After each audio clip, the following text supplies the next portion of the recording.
بالله من الشيطان الرجيم بسم الله الرحمن الرحيم إن الله لا يغير ما بقوم حتى يغيروا ما بأنفسهم صدق اللہ العظیم۔ خدا نے آج تک اس قوم کی حالت نہیں بدلی،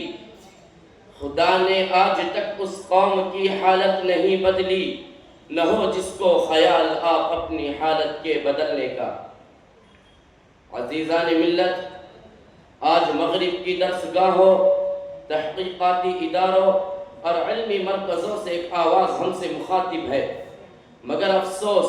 کہ کوئی اس پر توجہ نہیں دیتا، کسی کا خون جوش نہیں مارتا اور کسی کی غیرت نہیں جاگتی۔ وہ آواز ہمیں پکارتی ہے، اے مسلمانوں سنو، تمہارے اقبال کے دن گزر گئے، تمہارے علم کے کنویں سوکھ گئے اور تمہارے اقتدار کے سورج ڈوب گئے، اب تمہیں حکمرانی اور سلطانی سے کیا واسطہ، تمہارے بازو شل ہو گئے، اب تم ہمارے غلام اور ہم تمہارے آقا ہے۔ ہم نے تمہیں ہر طریقے سے اپنے غلامی کے سانچے میں ڈھالا ہے، ہمارا لباس پہن کر، ہماری زبان بول کر، ہمارے طور طریقے کو اختیار کر کے تمہارے سر کس طرح فخر سے بلند ہوتے ہیں۔ جب تمہارے چھوٹے چھوٹے معصوم بچے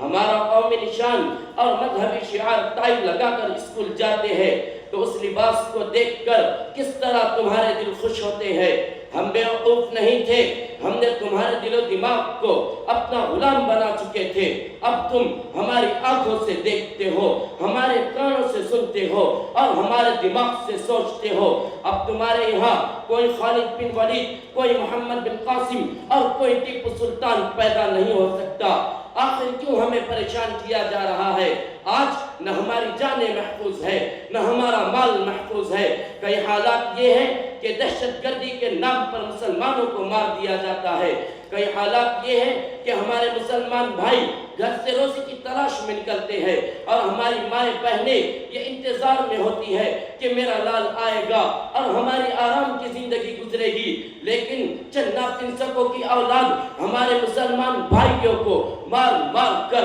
انہیں موت کی گھاٹ اتار دیتی ہے اور ہماری ماں بہنوں کی امیدوں پر پانی پھیر دیا جاتا ہے، ان کی خوشی کو آنسوؤں میں تبدیل کیا جاتا ہے۔ کہیں مسجد مسمار کرنے کی کوشش کی جاتی ہے تو کہیں 3 طلاق کا مسئلہ اٹھایا جاتا ہے، تو کبھی NRC لاگو کرنے کی جدوجہد کی جاتی ہے، تو کبھی PFI پر پابندی لگائی جاتی ہے، تو کبھی مسلم پرست اللہ بورڈ کو ہٹا کر یکساں سول کوڈ نافذ کرنے کی مہم چلائی جاتی ہے، تو کبھی تبلیغ جماعت پر روک لگائی جاتی ہے، تو کبھی آستھا کی بنیاد پر مسجد کی جگہ مندر بنانے کا فیصلہ کیا جاتا ہے، تو کبھی ہماری ماں بہنوں کو فحاشی کا اڈا بنایا جاتا ہے، تو کہیں انہیں ننگا ناچنے پر مجبور کیا جاتا ہے، تو کہیں غریب مسلمانوں کے گھروں کو بلڈوزر سے زمین دوست کیا جاتا ہے، تو کہیں نجیب تبریز انصاری اور بہن آصفہ جیسے لوگوں کو ظلم و تشدد کا نشانہ بنایا جاتا ہے۔ کیا کیا بتاؤں اور کہاں تک بتا سکتا ہوں؟ ابھی سے کیوں جھلکتے ہیں تمہاری آنکھ میں آنسو، ابھی سے کیوں جھلکتے ہیں تمہاری آنکھ میں آنسو، ابھی چھیڑی کہاں ہے داستان درد دل میں نے۔ عزیزان ملت،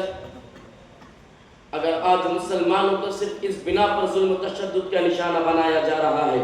کہ مسلمانوں نے بھارت کو دیا ہی کیا ہے، تو آؤ میں تمہیں بتاؤں، اگر آج بھارت سپر پاور ہے تو اس کا کارن مسلمان ہے۔ بھارت کو شکتیشالی بنانے میں مسلمانوں کا بڑا یوگدان رہا ہے۔ مسلمانوں کے آنے سے پہلے بھارت ٹکڑوں میں بٹا ہوا تھا، ہر راجہ کا اپنا دیش تھا، مسلمانوں نے سب کو ملا کر اکھنڈ بھارت کا نرمان کیا۔ دلی سے سرکار چلانے کا کام سب سے پہلے مسلمانوں نے ہی کیا تھا، جو آج تک جاری ہے، اور مسلمانوں ہی کے راج میں بھارت کو سونے کی چڑیا کا سرٹیفکیٹ ملا۔ اور تو اور مسلمانوں نے بھارت کو صرف سونے کی چڑیا ہی نہیں بنایا بلکہ کئی پرکشش عمارتیں بھی دی جو آج بھارت کی خوبصورتی میں چار چاند لگا رہی ہے۔ بہتوں نے ثانی تاج محل بنانے کی کوششیں کی لیکن وہ ناکام رہے۔ آج مسلمانوں ہی کے بنائے ہوئے تاج محل اور لال قلعے سے آنے والے روپے بھارت کو آرتھک طور پر مضبوط کر رہے ہیں۔ مسلمانوں نے بھارت کو مہان بنانے کے لیے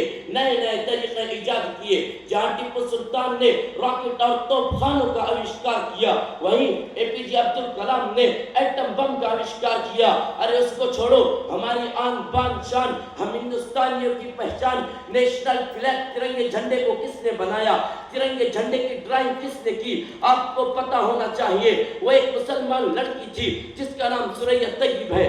لیکن سوال ہوتا ہے کہ آج اسی دیش میں مسلمانوں پر اتنا ظلم کیوں؟ اس کی سب سے بڑی وجہ ایمانی کمزوری اور آپسی لڑائی اور جھگڑے ہیں، جبکہ نزاکت وقت نے ہمیں اپنی ذمہ داریوں کا احساس دلایا۔ معاشرے کی تباہی ہمارے دلوں کو دستک دیتی رہی، امت مسلمہ کا زوال ہمارے سینوں پر کچوں کے لگاتا رہا، عالم انسانیت کا بحران ہم سے فریاد کرتا رہا، وحدت قوم کا انتشار ہماری غفلت پر ماتم کرتا رہا، ہمارا اتحاد و اتفاق ہماری خود پرستی اور لاپرواہی سے بیزار رہا، جبکہ ملت اسلامی ہم سے چیخ چیخ کر کہتے رہے، اٹھ شیر مجاہد ہوش میں آ، تعمیر خلافت پیدا کر، کیوں فرقے فرقے ہوتا ہے، اب ایک جماعت کو پیدا کر تو بھی ترقی دنیا میں، اسباب تجارت پیدا کر، قارون کی دولت ٹھکرا دے، عثمان کی دولت پیدا کر، اسلام کے دم تو بھرتا ہے، کفار سے پھر کیوں ڈرتا ہے، یا تو اسلام کا نام نہ لے یا شوق شہادت پیدا کر، اور دل سے یہ کہہ کر آ، گھبرائے نہ، حالات بدلنے والے ہیں، جو کانٹے بن کر آئے تھے وہ لمحے ٹلنے والے ہیں، مظلوموں کی آہوں نے شعلوں کی زرائیں پہنی ہے، یہ جال قفس سیادوں کے اب سڑنے گلنے والے ہیں، ہمت نہیں طوفانوں میں جذبے کو ہمارے چھین سکے، تم جتنا ہمیں دباؤ گے ہم اور مچلنے والے ہیں، وَمَا عَلَيْنَا إِلَّا الْبَلَاغُ۔